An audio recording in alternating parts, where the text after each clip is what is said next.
We're back at it once again with another Battlebots review! It's episode 3, let's not waste any time, let's just jump right into this. We got another fun intro mentioning that now it's single elimination at this point. With no second chances, these robots have got to give the best performances they can if they want to win the giant nut. Again, it's another fun, epic intro.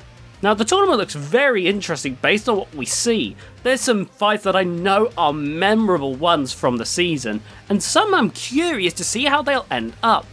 There's also a questionable rematch with Lockjaw and Overhaul, which I was admittedly very confused on. You know, normally they'd want to spice things up and not just give us an immediate rematch. It seems like Overhaul is going to have a very difficult time if that's going to be the case. But I can save that questioning for later, as the first match of the episode is between Icewave and Chomp. Now, immediately I felt this was going to be a very one-sided fight.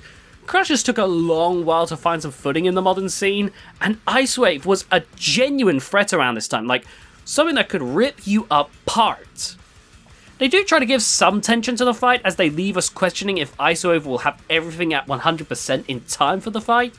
It's obvious though that both robots are more than ready when in the arena, thankfully. Now the fight begins, and Icewave quickly gets up to speed.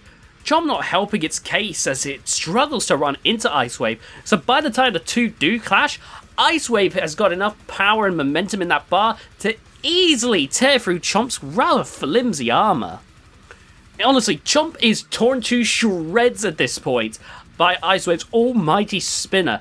You expect Chomp to die a lot sooner than it does, honestly, but it still dies pretty quickly, as you see a wheel come loose, and the robot is basically scrap metal as it's counted out. It was an exciting opening match for the episode, as Chomp was utterly destroyed.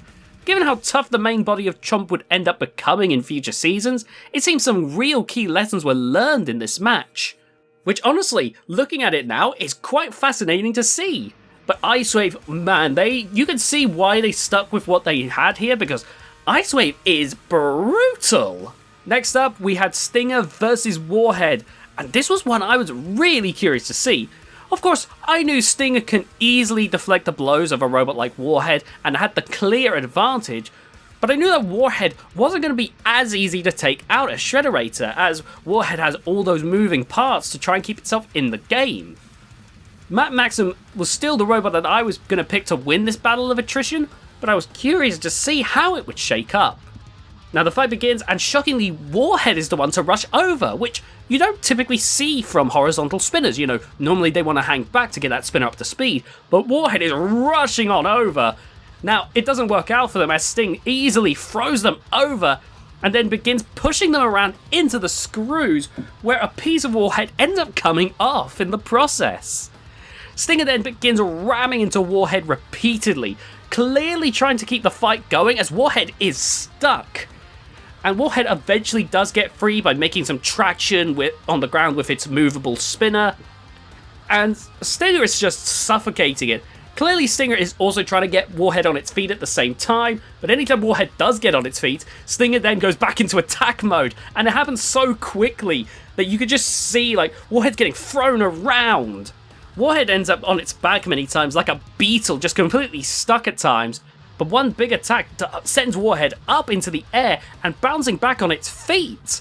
Warhead though is pushed and flipped around and soon sent into the pulverizer, which brings down the pain onto Warhead.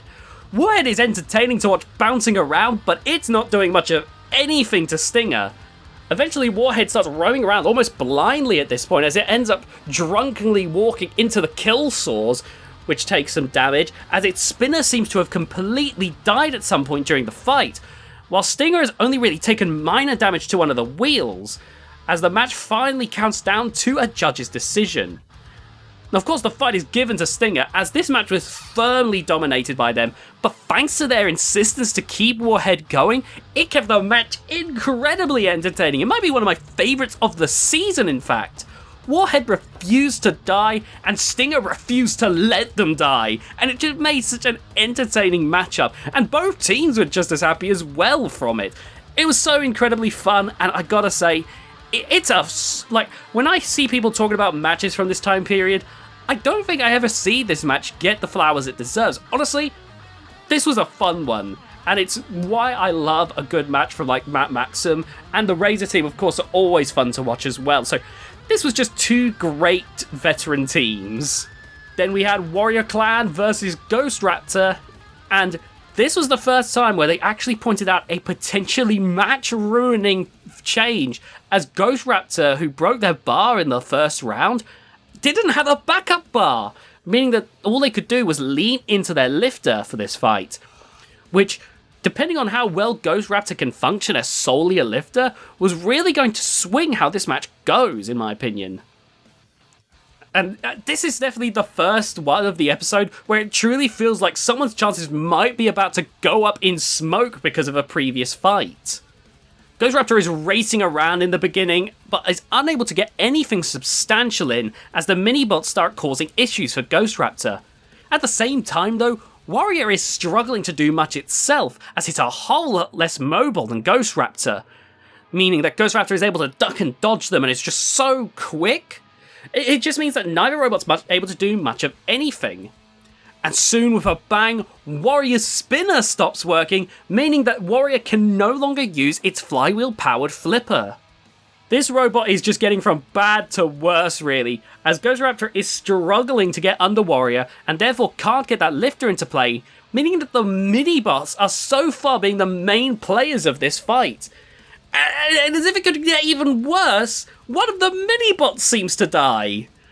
After some ineffectual back and forth, Warrior finally croaks, and while Ghost Raptor picks on the dead mini-bot because that's all it seems to be able to get its hands on, though finally it turns on the dead Warrior, rams them into the wall, getting a pretty decent lift in at the same time. The match is over as Warrior is counted out, and my goodness, this fight was just two robots that couldn't do much of anything for the majority of it. The mini-bots felt like the main characters. It just really was a very poor match, honestly. Neither robot was working at 100% in this, and they just couldn't do much to each other. So yeah, this was definitely the weakest fight of the night. Then we move on to the main event of the evening between Bronco and Plan X. And let's be honest, we all knew where this one was going. Like, I'm not even going to pretend like this was going to be anything other than a stomping. I knew Plan X was going to go flying from the moment I saw that this fight was going to happen. Yeah, they try to make it seem like this was going to be a bit more even. No chance, I'm sorry. Nothing against Plan X and nothing against Lisa Winter, but this fight, I knew immediately how this was going to go down. Now the buzzer sounded, and Bronco raced after Plan X, and it quickly became a cat and mouse chase. And just like that, Bronco gets under Plan X, flips them into the air, and Plan X is up and over. Now, if Bronco seems to come over, it looks like Bronco wants to get another flip in, maybe to get Plan X back on its feet, or just to get more style points. You know, not a judging criteria, but still, wanting to put on a show. Well, there's no say in that matter, as the screws end up dragging Plan X up and out of reach, meaning that Plan X wasn't going to be able to self-right anyway, but now Plan X has no hope. They can't even be saved by Bronco anymore. And the match is over from there. This was an incredibly short match, and even though I predicted it going down basically this exact way, it's still shocking just how short it was. And definitely it was not the match I would have chosen as my main event, and it was far too short in my opinion. I was even expecting there to be suddenly just one more match at the end, because I was thinking there's no way they've picked this as the main event. I think it would have been a better middle of the show match, but it still was a fun time regardless. Overall, this episode seems to have finally found a good pace for the season after a slower first episode and a sprint of a second episode. The fights were definitely hit and miss for me, as I feel some of the fights were duds, or just poorly placed. But Stinger vs Warhead was a notable classic for me.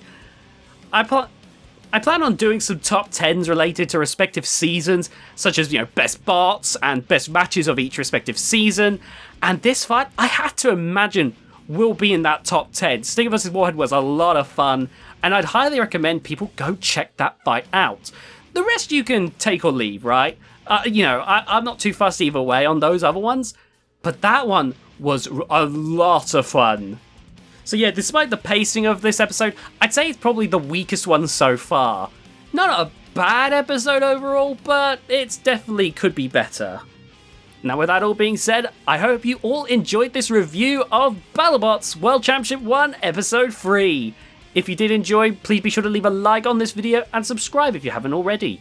Be sure to hit that notification bell to be notified of future videos on the channel, and leave a comment down below on what you thought of this episode if you've seen it. Maybe you really enjoyed some of the fights on this episode, maybe you thought this episode was bad. I'd love to hear your opinion on it. If you can share this video around with your friends, that'd be super appreciated as well. We also now have memberships on the channel, and with that you can watch stuff such as bonus Battlebots challenges in Robot Arena 2, as well as bonus reviews. I've reviewed some of the fights that were highlights only in this season, as well as an unaired fight. So that was a lot of fun. You also get access to custom emotes. You don't have to do it, but any support you do give, even just a like on the video, is always massively, massively appreciated. Thank you so much, and I hope to see you next time. Bye, guys!